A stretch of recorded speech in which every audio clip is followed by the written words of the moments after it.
so much, MOCA, and thank you so much, Runnymede and Fines, and anybody who has anything to do with creating this space as a gallery space. It's spectacular. Anytime I've ever walked through here, I've sort of dreamt, and so it's really, really wonderful to be able to be here and to share just a few pieces of my work with you. There's 18 paintings hanging here. And there are many, many, many more paintings, just like all of us who are artists. You know, we don't know what to do except to create. So I hope you enjoy looking at what's on display here. And if anybody would like to follow up with me and talk about specific pieces, I've got really beautiful postcards that I can give to you. And so please walk up to me and I'll hand you something really wonderful to take home with you. I want to say just a few things about roots and wings.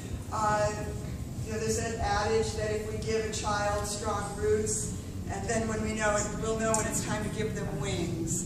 And Allison mentioned that I developed a program at MOCA for children, and I am going to cry because so many of my artists have come tonight, and there are quite a few of them here this evening. And Alex and Sam came up from North Carolina to be here this evening with Mom and the two brothers. And I would like to salute Ashley because she drives to North Carolina every Thursday to come to my home school for students. It means so much to me to have Alex and Sam and Emma and Madeline and the other artists that have been here this evening to help celebrate me. It means so much to me to work with them as artists. And I tell them every Saturday, this event and every school, you're not in an art class. MOCA is a museum and you're in an art studio. And in an art studio we create and we use our imagination. And I don't ever want anybody in this art studio to forget that your imagination is your wealth. It's your health. It's your life, blood. And if you don't use your imagination every day, it begins to atrophy. So I really, really just love the opportunity to be with the children and in all of us. And for many years I did adult studios and took the same approach, basically. We're always 6 years old. So what you're seeing here is the larger pieces. I usually paint them on my painting wall in my studio. Sometimes I walk on them and lay them on the floor. The smaller pieces that are in white frames specifically can be identified as new works that I've done from my new satellite studio. And that's out in the middle of the state of Virginia, Appomattox Courthouse. And my partner and I, she's here somewhere, Beatty is here somewhere, she bought 49 acres of land 4 years ago that had been clear cut.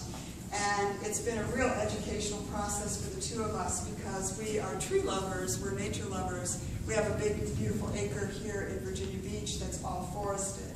And when we purchased the land, 49 acres that had been clear cut, it really broke our hearts. It was so hard to see what the lumbering industry does to land. It's brutal.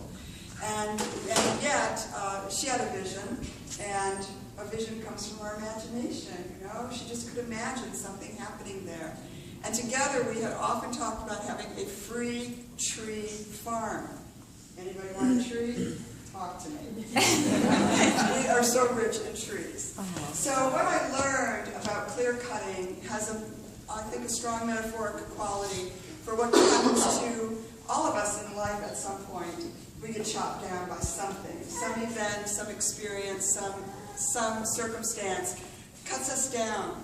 Well, in the forestry, in the lumbering industry, they cut the trees down, but they leave the stumps. They don't remove the stumps. And when the stumps are left, they do something called coppicing. And I'm coppicing 1, 2, and 4 over here, 1, 3, and 4. Coppicing is when the stump begins to regrow. And again, metaphorically, I think that's what all of us can look forward to. That when life cuts us down in some way, through health or disability of some sort, we can bank on, we can invest in, and we can really believe that we're going to coppice, we're going to regrow. that we're going to be just like a tree that gets cut down. If the roots are left, that tree will regrow. And then husbandry comes in, and that's an important piece of it. You have to know that when a tree coppices, it sends out multiple sprouts. It's fighting for its life.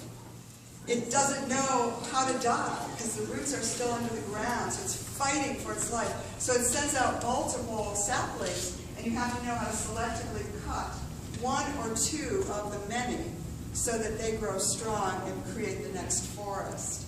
So everything here has something to do with how we can either celebrate what is, as in talking to trees or drinking the wind, or the transitory nature of it all, like fishing, where you see the beautiful bird fishing, but underneath the water is the bones of the next generation.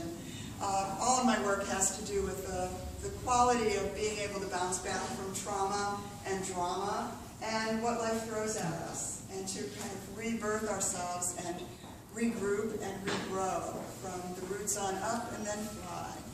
Thank you.